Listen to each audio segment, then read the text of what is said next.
Yeah, I'll mail it. Very Good good. morning, everybody. Good morning. Welcome to the Louisville Center for Spiritual Living, and stand as you're able for our opening song. All right, this is a chant that is very easy to pick up on if you just want to follow me and follow the words. Presence of the Spirit. I got the presence of the Spirit in me. And then we'll change it to I got the love or I got the joy or whatever. I know you guys have done that kind of thing before, so there we go. Woohoo!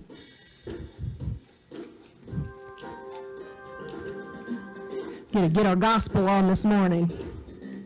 I got the presence of the Spirit in me. I got the presence of the Spirit in me. I got the presence of the Spirit and I want the world to hear it. I got the presence of the Spirit in me. Joy, I got the joy of the Spirit in me. I got the joy of the Spirit in me.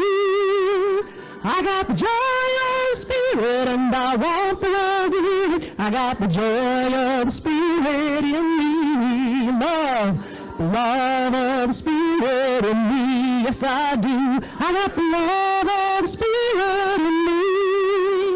I got the love of the Spirit and I want the world to hear it. I got the love of the Spirit in me. Power, power of Spirit in me. I got the power of Spirit in me. I got the power of Spirit and I want the world to hear it. I got the power of the Spirit in me. Peace. I got the peace of the Spirit in me. I got the power, power of the Spirit in me.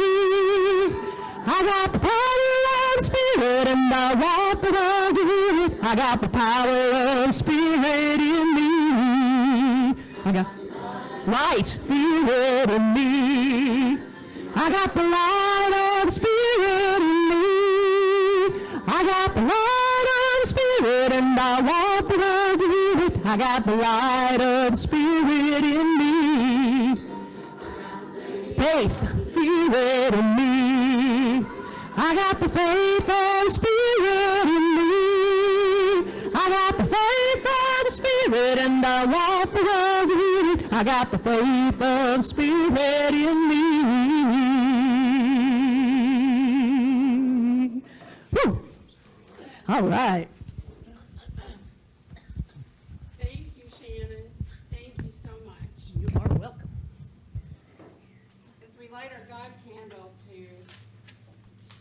signify the light of Spirit within each one of us, we remember that we're connected as family. We take a breath, and we're happy to be here in this safe place, in this happy place, and we're grateful for the connection, not only to Spirit, but to one another. Everyone here, everyone out there. We take a deep breath and say thank you. Thank you for our blessings. Thank you for this day, and thank you for the great speaker we're about to hear and the day that we will have, because we will never forget who we are and why we are. And so it is. So it is. And I believe, Mr. Gordon, that makes it your time. Announcements and coming events. New Thought Newton. All right. Okay. You guys are a great audience, love it. I'm not the writer, but. Okay, laugh it up. You're next, Julie. I like that one. That's good.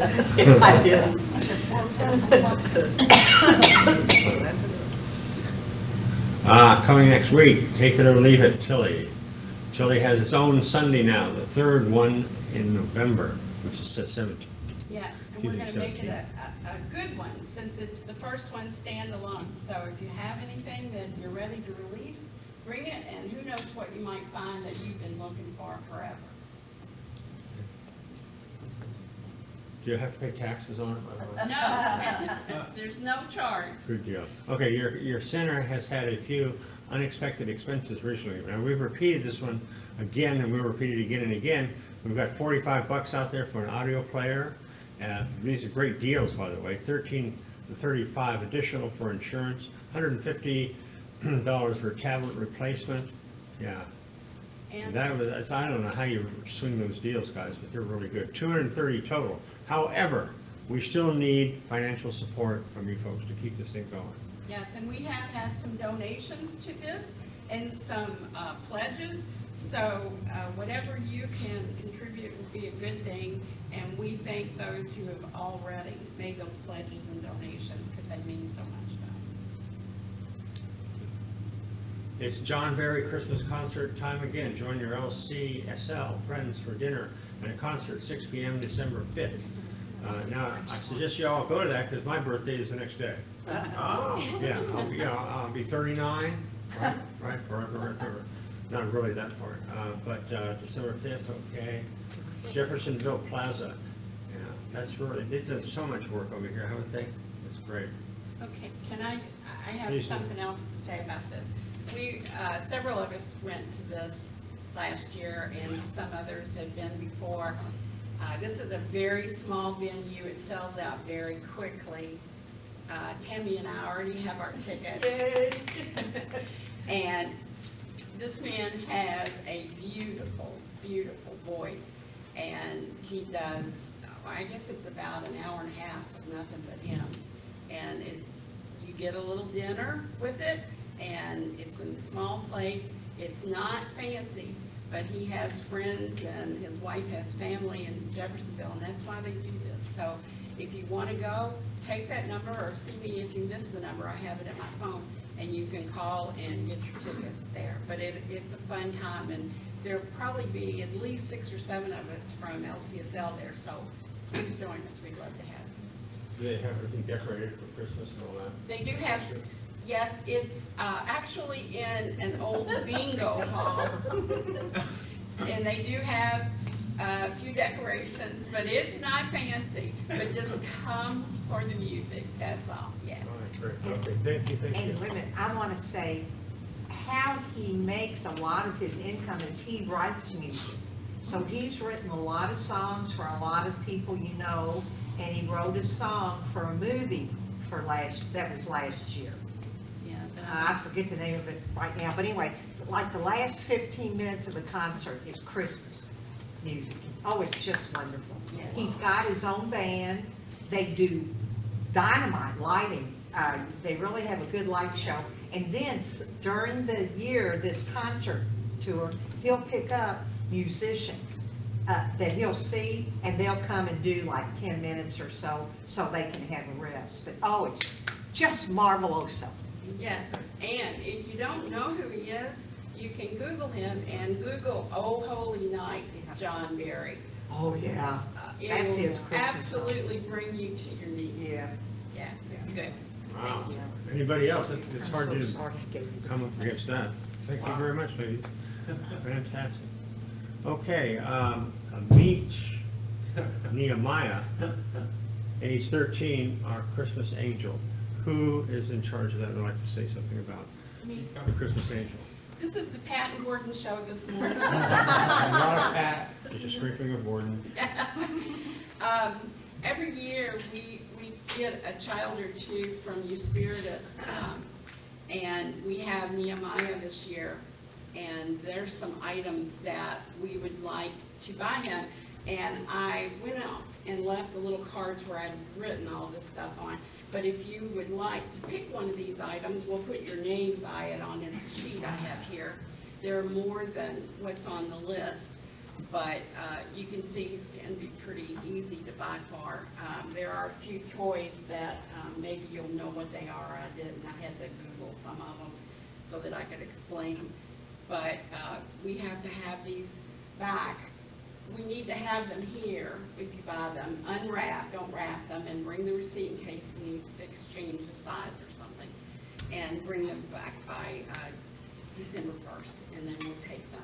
And the place where he is will wrap them. They have a big wrapping party and you can volunteer to do that too. So just each Sunday till December what? First. Till December 1st? Yeah. Can you bring something to December 1st, or? You can bring it any Sunday Just and don't we'll take it keep home. it here, Okay. okay? As long as it's not food. He did have some candy on here. We can't keep food here, but we can keep anything else until we take them on December 1st. Great, thank you. Thank you. The list will be over here on the table. All items must be returned by December 1st, okay. Practitioner of the day, Tammy. Yay! Meet Tammy in front of the power shower room today. Yes. To my left here, my left, right, okay. All right. This is the season of November's affirmation. Okay, all together.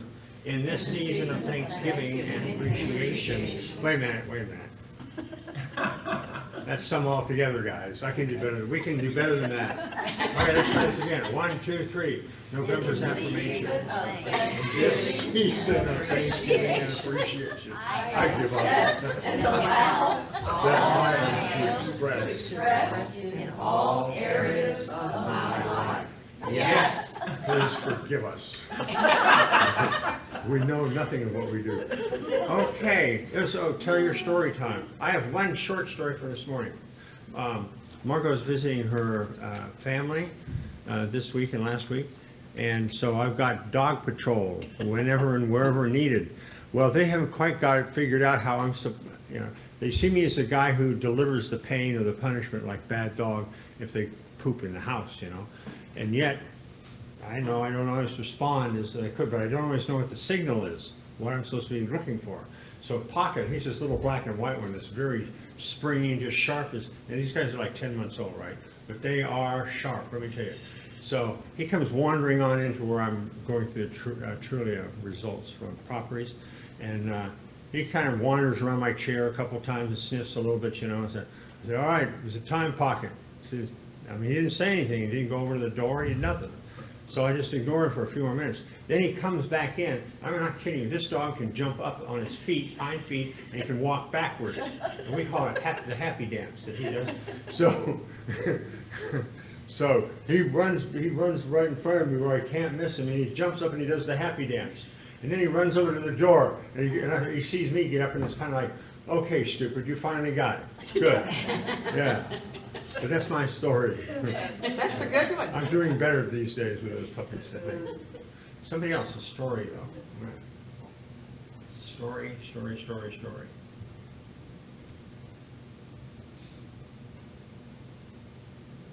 If anybody, there was a question I was asking our visitors this morning too, and that is, where did the idea of flowers at a service come from?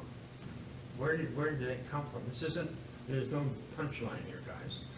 It's just if you've heard something before, talk to me about it a little bit, because I was kind of curious. I just thought about that, and if I'm thinking about it during the service, then there's something to it. Okay. So, thank you. And on Easter, you used to always bring flowers from Easter when for Easter. Oh, so you think it has a resurrection tie? That's why I used. Okay. What if you're an annual? You're out of luck, dude. Yeah, for a long time. Okay, thank you though for that tidbit. And Christmas points up. Yeah, well, flowers are always there in some. Well, I don't know how much of that is a hallmark. When somebody passes, a Um, lot of people bring their funeral flowers to decorate. Well, okay, my question would be the same. Is it the same meaning for funeral flowers as it is for flowers brought to a service? Or are they a stand-in for something that means These are just a gift of beauty. just a gift of beauty? I like that. The Catholic Church, we always had flowers or plants or adorning the altar space. Yeah. And then if you had a separate altar for the Blessed Mother, there was always flowers, some like roses, kind of like an offering of gifts or something. And the Catholic Church was a very neighborhood church, so all the ladies in the neighborhood grew flowers for the altars in the church. So they have to participate a little bit themselves. Yeah. Okay, thank you. I think we're moving on to our next person now. Who is Tammy. Tammy? The reading. Gotcha. Come on up, Tammy. Thank you. Oh, Tammy's coming up here too. Have another round of applause for Shannon. That was really nice.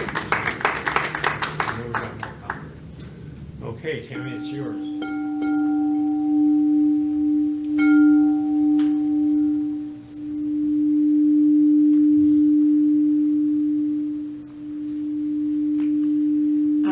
My reading today is from this month's Spiritual Mind little magazine.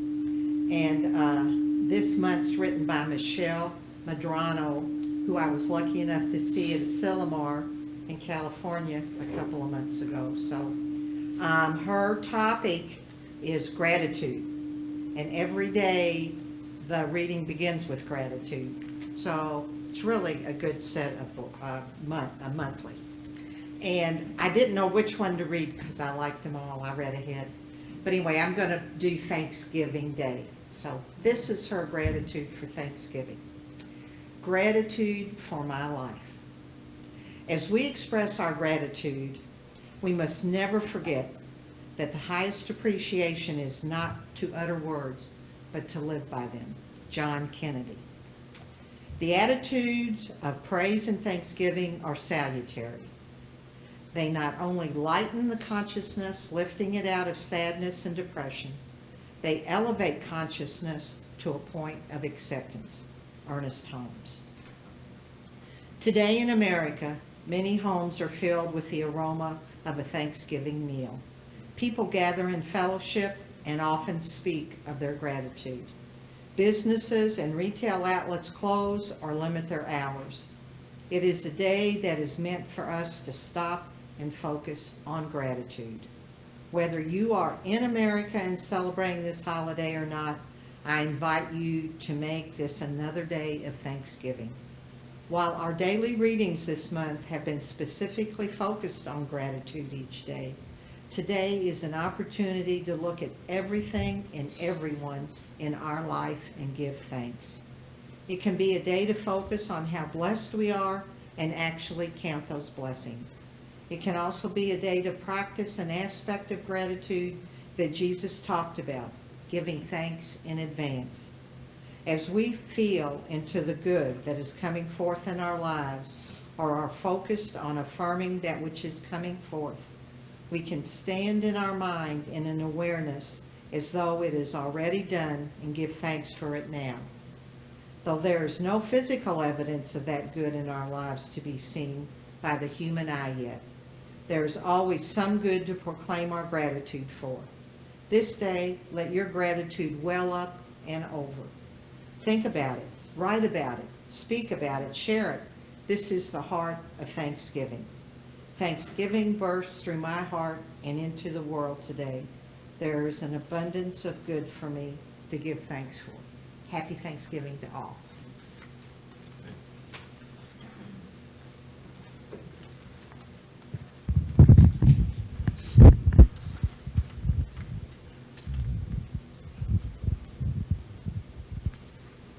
All right. I know I've done this song before a cappella. It's called Light of God. I usually do it a cappella, but we decided to do it with music today.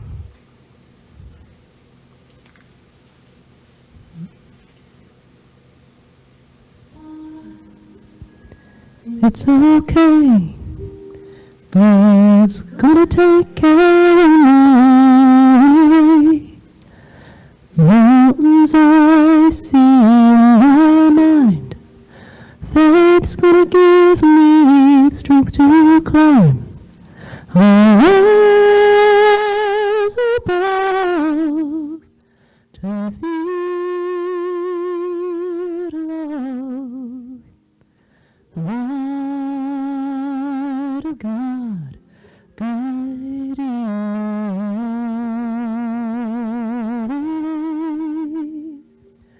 This faith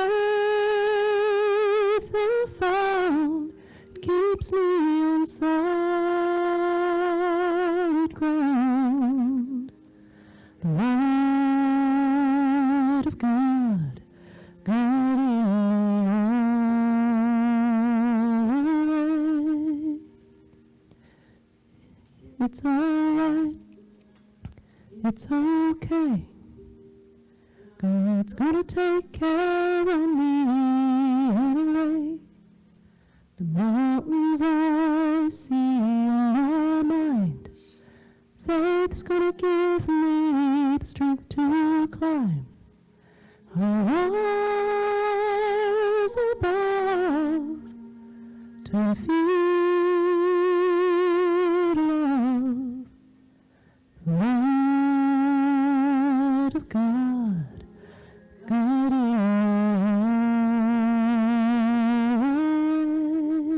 me. This faith I found, it keeps me on solid ground. The light of God guiding all the way. It's alright, it's okay, 'cause I'm getting stronger every day. Those mountains I see in my mind, faith's gonna give me the strength to climb. I'll rise above to feel love, the grace of God guiding me.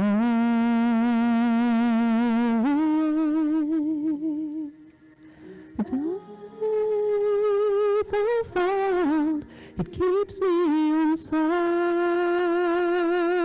ground. The light of God guiding all the way. It's alright, it's okay. God's gonna take care of me every day.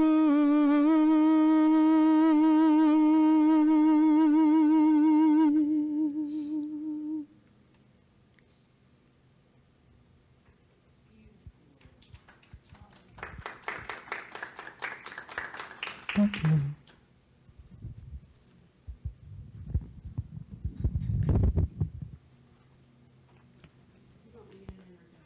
No. Well, good morning. Good morning. I'll start today's talk like I usually do, just a reminder in case you need it. You probably don't. Number one, I don't claim to have the capital T truth for anyone, right?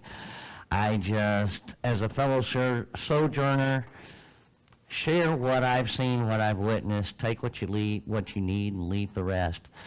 The second thing is I greatly appreciate your presence here. I don't take it for granted that somebody would get out on a cold Sunday morning and come in here and pretend to be interested in what I might have to share. So I thank you for being here. And the last thing is your presence here. We teach what we need to learn, and you are my teacher. And thank you for allowing me the space to grow and heal. And boy, is that really, really, really true today. I don't want to give this talk.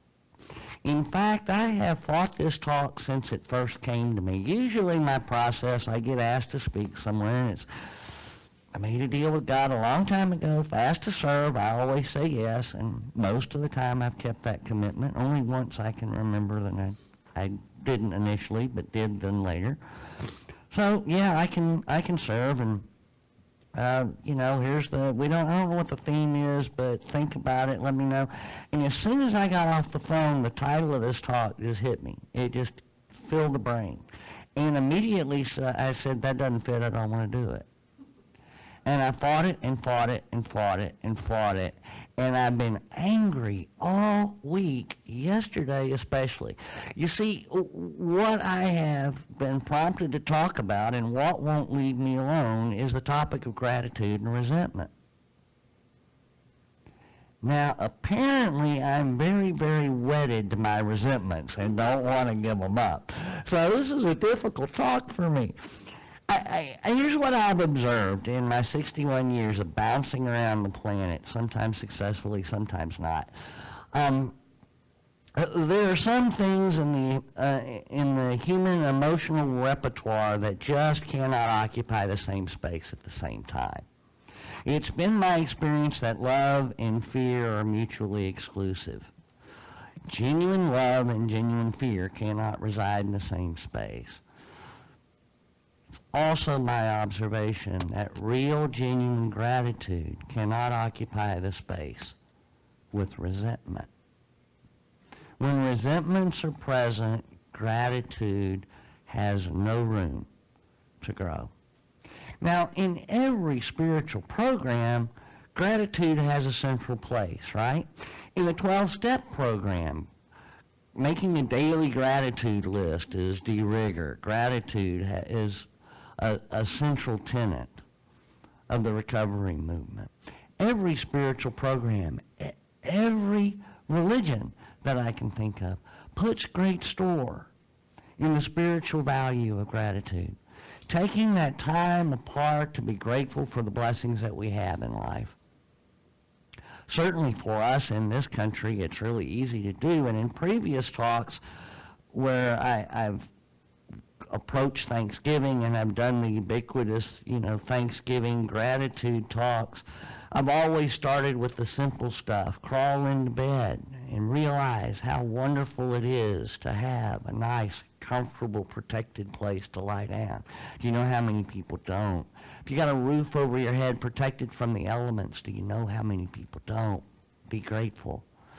Start simple, start small. Make a daily gratitude list. Make it a daily part of your spiritual practice. What I've never delved into before, and where this talk takes me really by surprise, is what keeps us from occupying a genuine space of gratitude is our resentment. And in trying to ferret this out and understand it for myself so that I could communicate something meaningful today, some things struck me. I get that there's four sources, four categories of resentment, if you will. The first, and this is kind of for me in order of severity, the first level of resentment is status.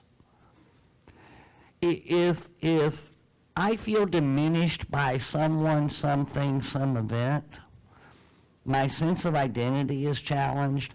I feel like that I'm not getting my due as, being smart and good looking and entertaining and all of that, then I get a resentment, and I get a resentment based on feeling diminished by that person, place, or thing. The second resentment comes from the loss of resources. I feel like somebody has taken something that was rightfully mine. I've been cheated in a commercial transaction. That's happened to me in my life, and a form of resentment around that. I've been stolen from. I have a resentment around that. Someone else captured a love interest, they have what's rightfully mine, I've been stolen from. The loss of resources to another offends my sense of fairness, offends my sense of who and what I am, and I feel diminished not just in status, but in equity, in the resources that I have for survival and for not just living, but thriving. The next level of resentment, and these are deep psychic wounds, often accompanied with physical wounds. This level of resentment involves some sort of physical, emotional, or spiritual violence. That's the loss of agency. That's being violated in a deep sense. If you've ever had your home burglarized, you know that sense of violation. If any of you have ever, and I hope not, suffered a physical assault, you know what I'm talking about. This sense of losing your sense of agency, your power to act in the world. And it's a deep spiritual and emotional wound. And the fourth level of resentment is resenting life and resenting God. That sense of having lost opportunity, not being to live up to your potential, being given a bum rap, born into the wrong family, born at the wrong time, stuck in meaningless jobs. Some area of our life hasn't flourished or thrived like we wanted, and we blame circumstance and the universe, life, and God himself. So all levels of resentment that we attach emotion to and that reside in our psyche and fuel us. Now, there may be people on the planet free of resentment. As I shared with you this morning, I am not one of them. If you are, God love you, we need you, hang around, and let's talk after the service, because I could sure use some guidance. At the core, what these resentments are really about is they threaten our very trust. Our trust that who and what we are, who and what we have, and what we are capable of doing and becoming can really be so. Our trust that we live in an abundant, caring, giving, meaningful, on-purpose universe is threatened. And our response is resentment. That trust, that basic trust. That trust that we're okay, that we're sufficient unto ourselves, and ultimately that trust, that Spirit will provide. These resentments that we harbor consciously and a lot of times unconsciously are the emotional energy that drives us to seek punishment, retribution, to seek getting even and revenge. We seek some way of making that other person, place, or thing acknowledge what they did to us and in some way compensate. It's the basis of our laws, the reason for our courts.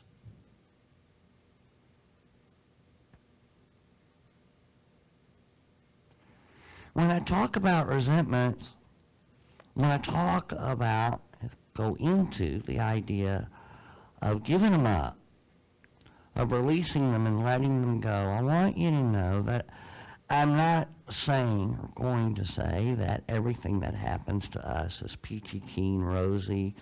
It's, just another piece of candy out of the box and it was meant to happen and it's a lovely, beautiful thing. And I'm not asking that we take the people in our life that have hurt us and we just say, oh, that's fine, and God love them, and God bless them, and I wish them well, and I pray for them the same blessings I have. And we'll get there eventually, but it's not necessary that you be there now. And not everybody needs to go waltzing down the street happily and merrily ever after, never having suffered consequences for their actions. If people violently assault us, they need to be held to account. If people are prone to that level of violence and harmful behavior to another person, they need to be separated and segregated until they demonstrate that they can cooperate in human society at a different level, expressing different behaviors. None of this talk is really about anybody else and making what they did okay. Now, it is true at a core level, I believe, that we're all like river rock, that we're put on this planet, and the other rocks that bounce into us along the way are there to knock off our rough edges. That doesn't mean that their bouncing into us was okay in the first place. Right?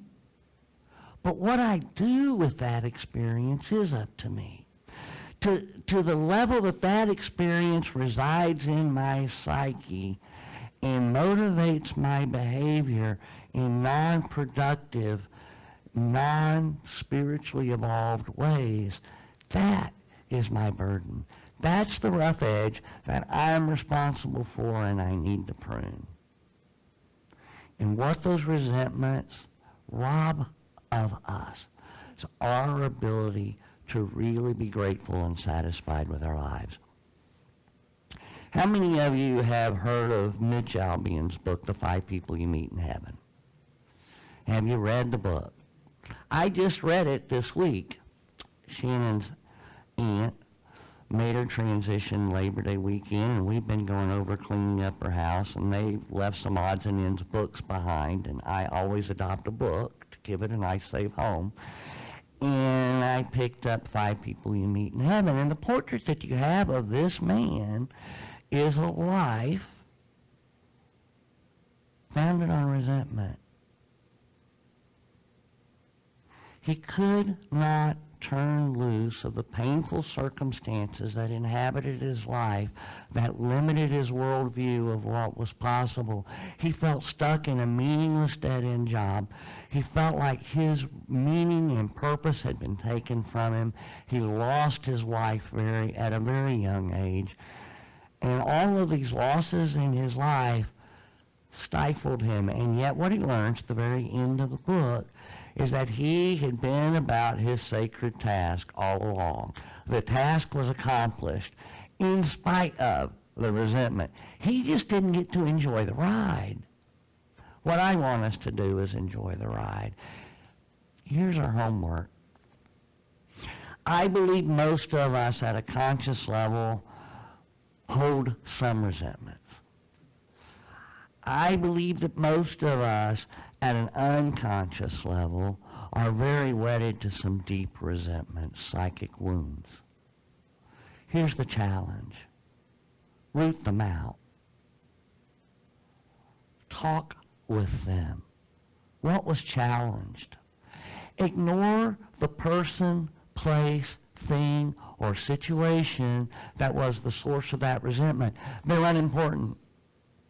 It doesn't matter. Now, if you have been assaulted or were wounded personally, I'm not saying that wound doesn't matter.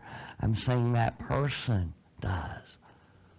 Disassociate from that to the best of your ability and focus on the resentment itself. What issue of trust was violated for you? How does that play out in your daily life? How does that continue to motivate with you? Dialogue with it. How did that change your trust that you are self-sufficient in and unto yourself?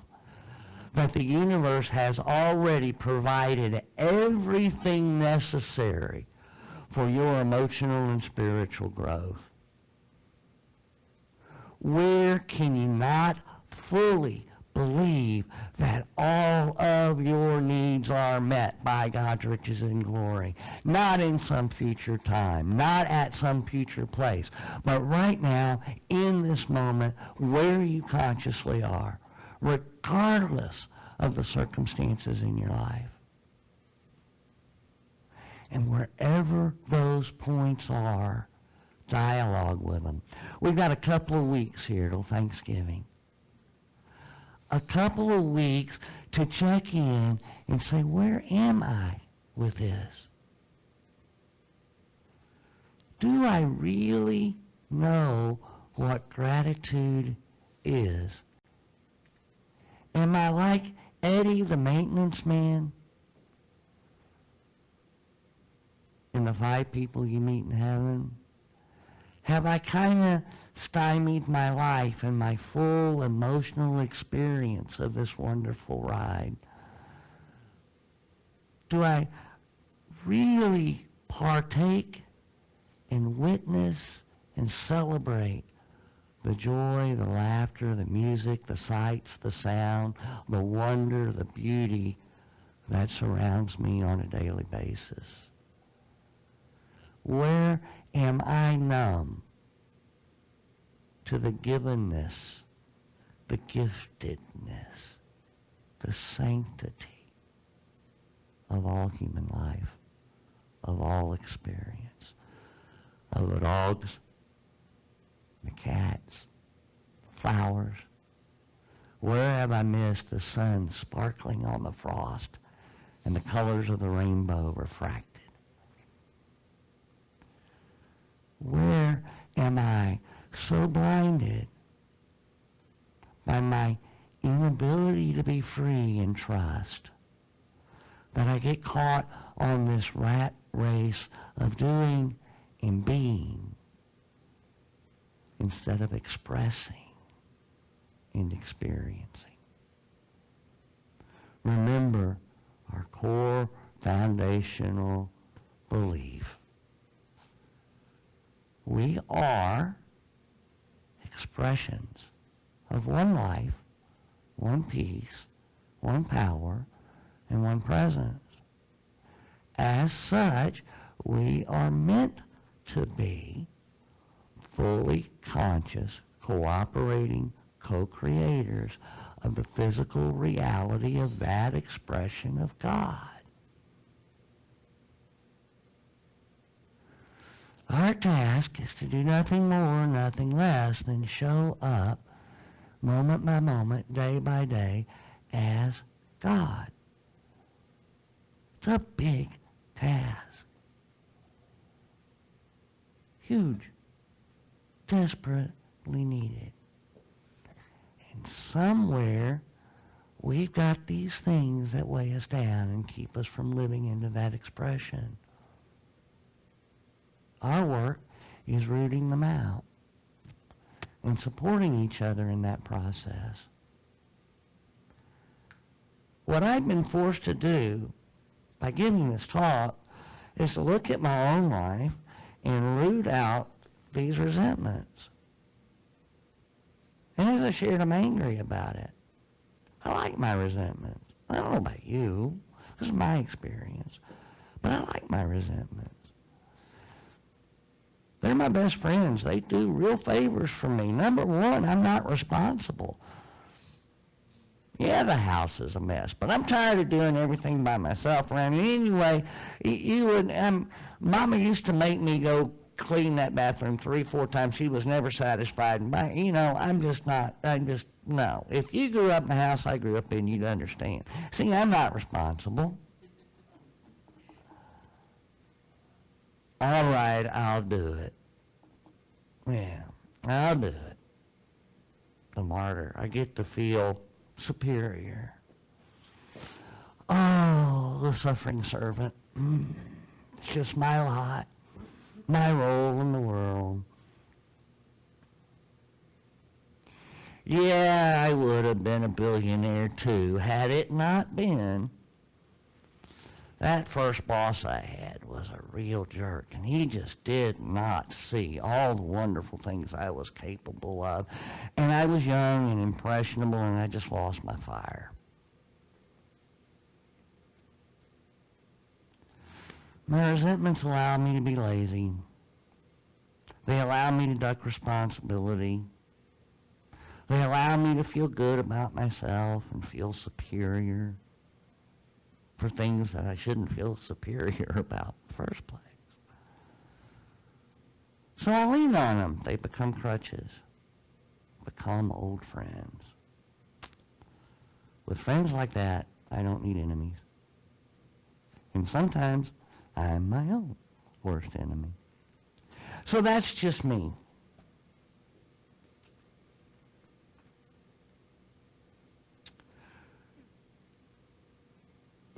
Your topic for United CSL this whole month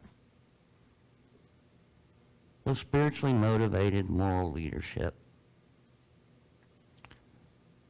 Our moral codes are largely social constructs. Our moral codes are agreements we make among ourselves that become embedded in the culture, that establish norms of behavior. But the function of moral codes is to align everyone's behavior for fluid social interaction. I'm going to share with you a really interesting little tidbit. It's called the Dunbar number, named after the anthropologist who came up with it. You see, most human societies, most human organizations are limited to about 150 people max. Most churches, through their cycle of growth, when they reach 150 people, they usually fight and split. They can't get past that 150 mark without the real tendency to break up. Why? Well, because the human brain has a capacity of associating biographical stories and faces, linking the two together, and our maximum catalog capacity for that is about 150 people. Outside of that 150 people, you become something of a stranger to me, which means I can't trust your response to emotional stimuli. I don't know how you're going to behave, so I'm uncomfortable with you. You see, the trick for moral functioning is we share certain norms of identity, and I can take it for granted that there's certain established expectations of your behavior that I can operate with. I can trust you. I can trust that if I give you $1, you're going to see that as $1 and give me equivalent worth in whatever product or service I have. I trust the currency to be worth something, you to accept it, and you to give me the value that you've ascribed to that dollar. Trust is the basis of our moral order. So if that's true, and the book I recommend there is Morals and Markets, fabulous book, goes in great detail how the two are interlinked. This idea of trust in human relationships. We can't get past that Dunbar number, 150. We can't get past that and cooperate in complex societies without those norms of behavior, a generally accepted moral code that makes your behavior predictable to me. And mine, conversely, predictable to you. Well, if our culturally defined moral codes depend on trust, and I just said that our resentments threaten our trust in the very spiritual order of life, then what do these two themes share together? What is spiritually motivated moral leadership? What's the common denominator? Trust. So here's the backside of the challenge that I gave you earlier. As we examine our own lives going into Thanksgiving for where resentments threaten that trust, realize that on that archaeological expedition, what you're unearthing is what stands in the way of your expression of a spiritually motivated moral order. Spiritual motivated moral leadership is founded on that unallied, that non-oxidized trust in the universal order that there is one life, one peace, one power, one presence, fully expressing as me here and now, and as such, there is nothing that I can lack. That is the spiritual view, the guiding principle for all of our moral expression in the world. That is the expression threatened by the resentments we harbor, consciously and unconsciously. And as I close, I'll just say, I hope I'm alone in this. I sincerely do. I hope that I'm speaking just to myself this morning. But if I'm not, and if this fit in any way, shape, or form with something you've experienced in your life, then welcome aboard. I hope you think you're in good company. And if nothing else, Mitch Albion and I and Eddie the maintenance man Say, please take the journey with us. Be willing to explore, dig deep, look and see. God needs you. I need you. Your brothers and sisters bouncing around this planet need you. Fully awake and aware, conscious that we are the living, breathing expression of God. Right here, right now. And so it is. Now I invite you, if you feel so inclined, sit back, relax, close your eyes. Take a deep breath.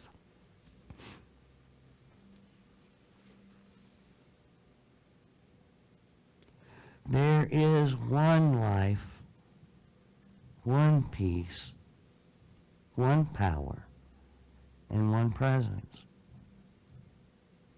That life is my life now.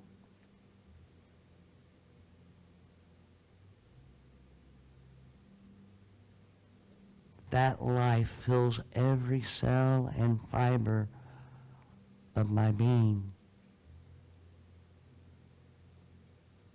From head to toe.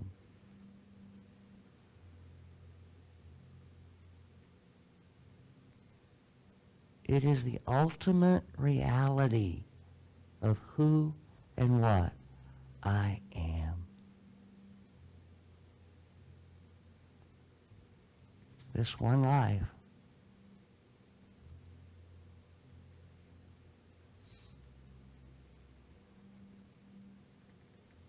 One life I share with everything around me.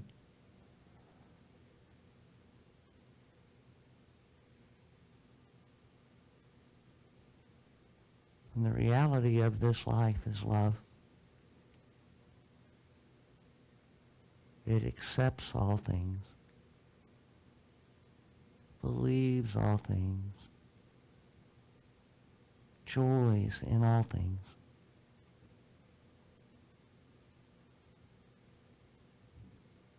This love celebrates being me.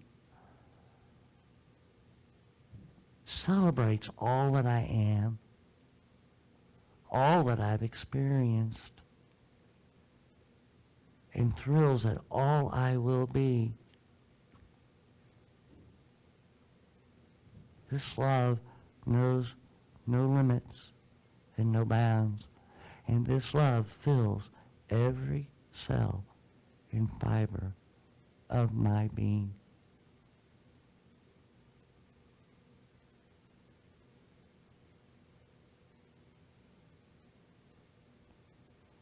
There is one love, one peace, one power, and one presence. This peace fills every cell and fiber of my being.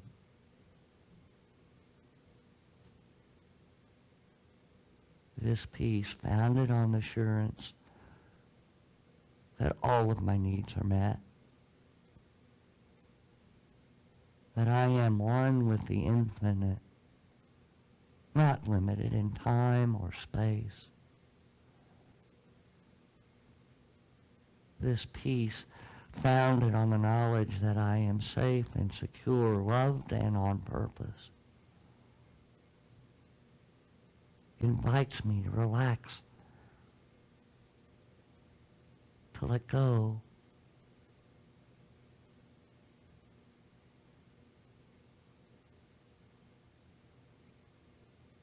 to be in the moment, fully, completely aware that I am loved, cherished, safe, secure, intended and on purpose.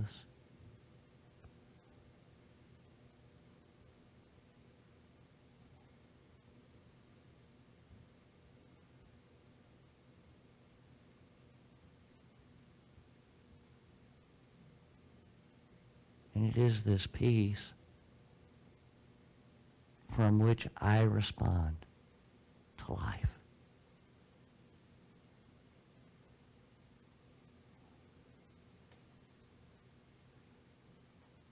Infinite Spirit, Father, Mother God,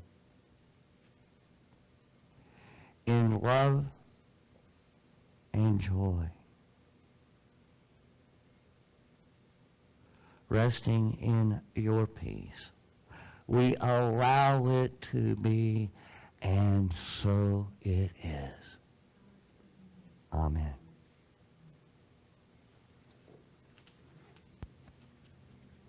You're welcome.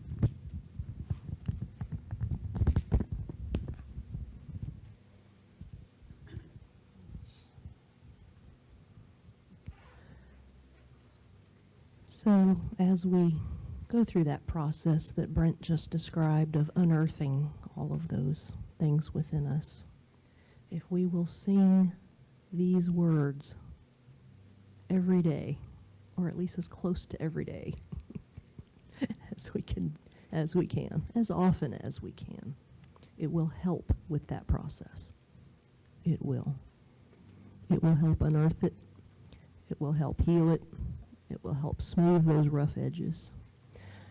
You can either sit back and listen just to me sing it, or you are more than welcome to join me. This chant is called I Am Enough.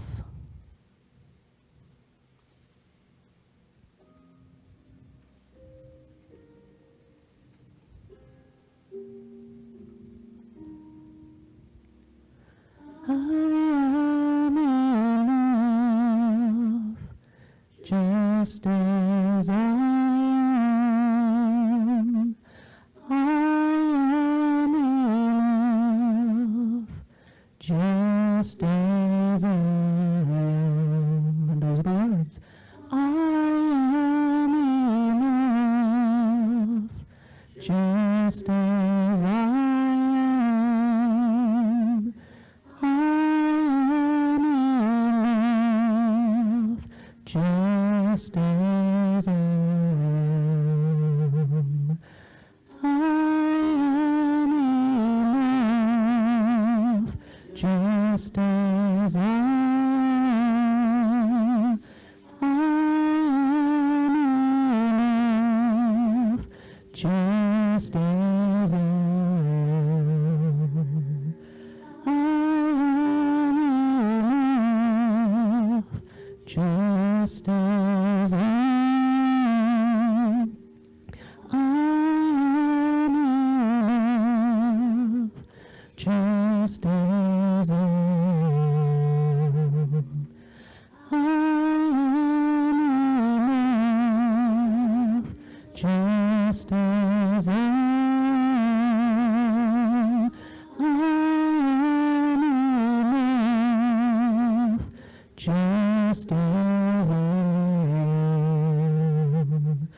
I am enough, just as I am. I am enough, just as I am.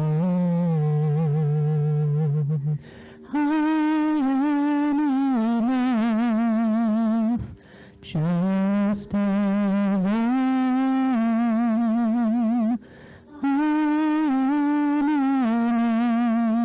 enough, just as I am. I am enough, just as I am. I am enough, just as I am. I am enough, just as I am. I am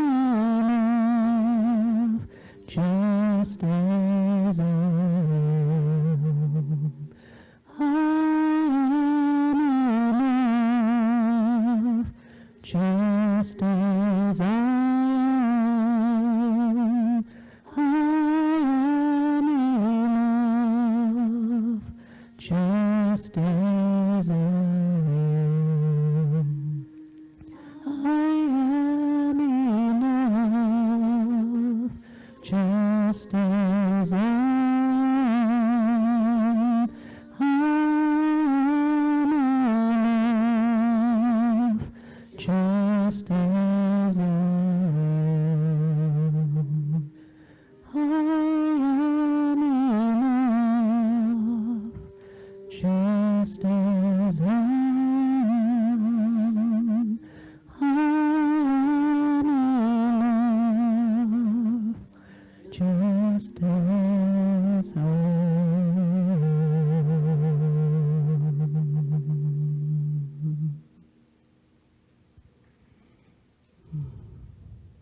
Yeah.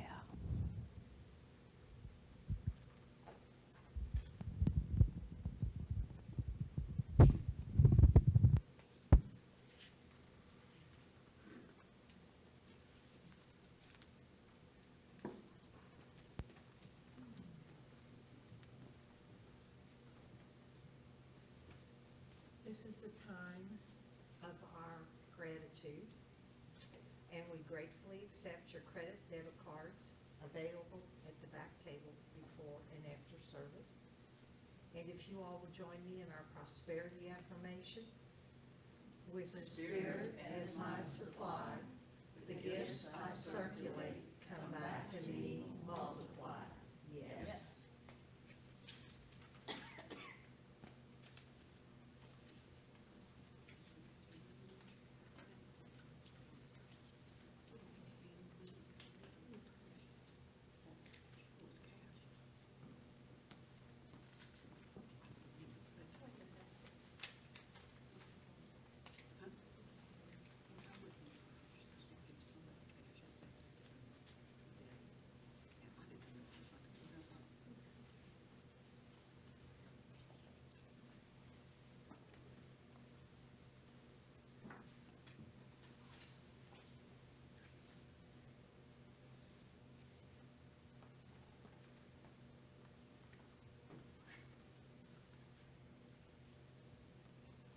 It's so appropriate that our subject today in our reading and our talk is gratitude, and we accept these gifts with great gratitude, overwhelming gratitude for each one of you, for those of you who are watching. And we say thank you. Thank you, Spirit. Thank you to all of you. Thank you.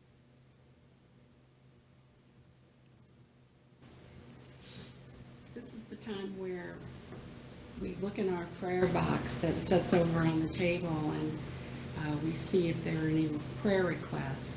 For you here present, you can put a prayer request, and this is the time where we will say a rather generic prayer. We will note what it's about. We won't give any of your details, so feel free to put what you want on the request.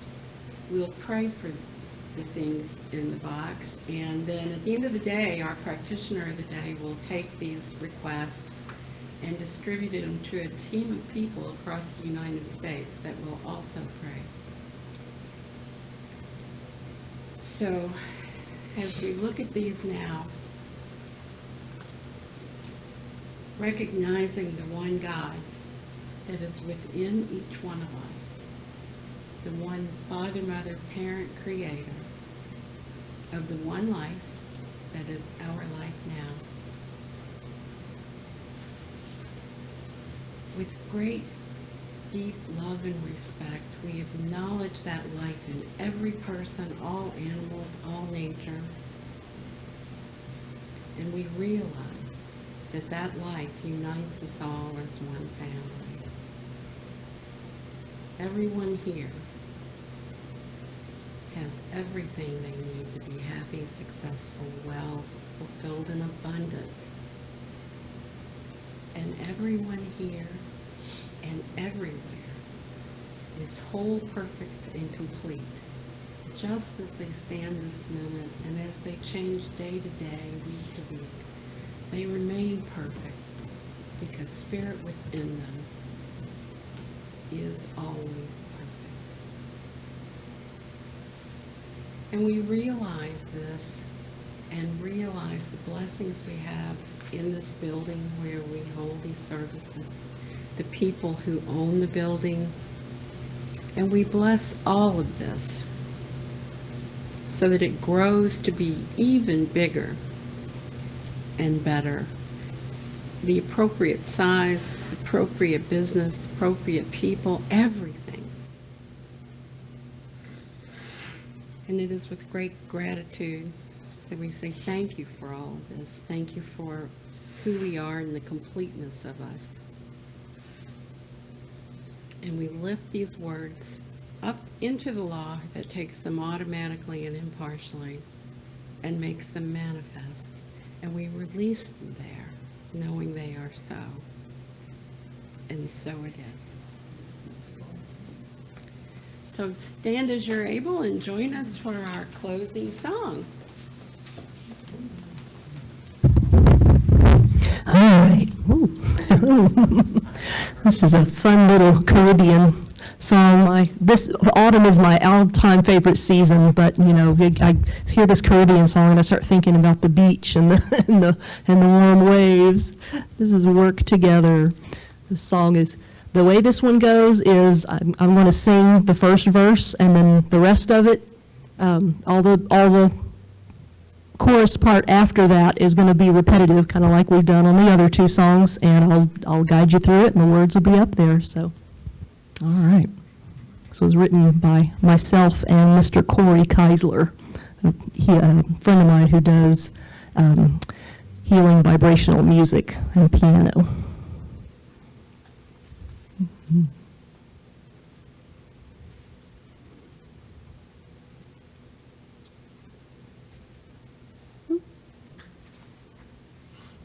Having some technical difficulties back there, but that's okay.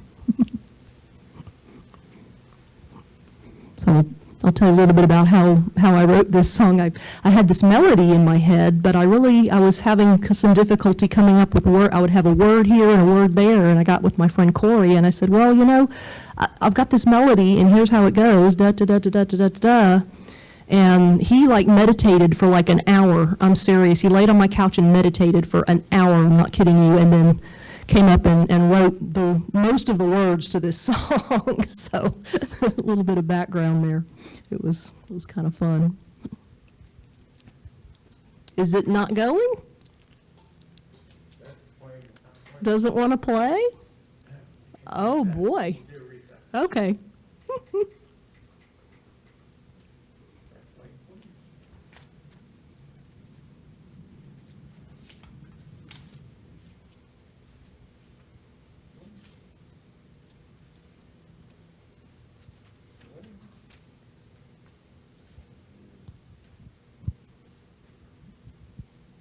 Well, maybe we just play a different one.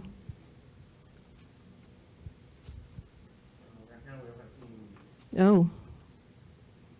Do we want to just join hands and sing the peace song? Yeah. Let's do that, because like, a lot of people here know that one. So we've been around New Thought for years and years and years. Oh boy, do we know it. All right. Yeah. Want to circle up?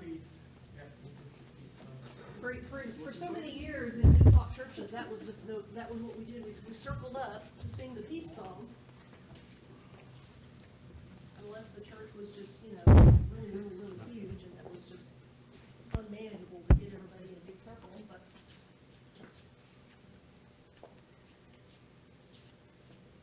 let there be peace on earth, and let it begin with me. Let there be peace on earth, the peace that was meant to be.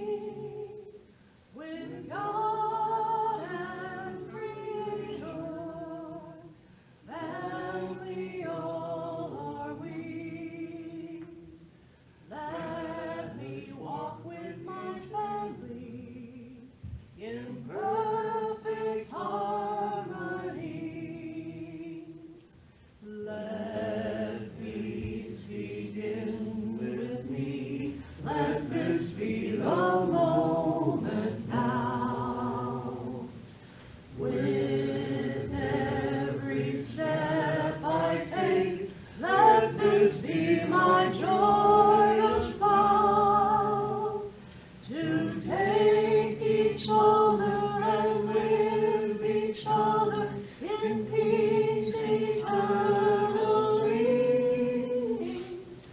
That there be peace on earth, and let it begin with me. Lovely, thank you. You're welcome. We got to hear your voice all by yourself, so that was nice. Thank you, thank you. Thank you, everybody. See you next week. Thank you.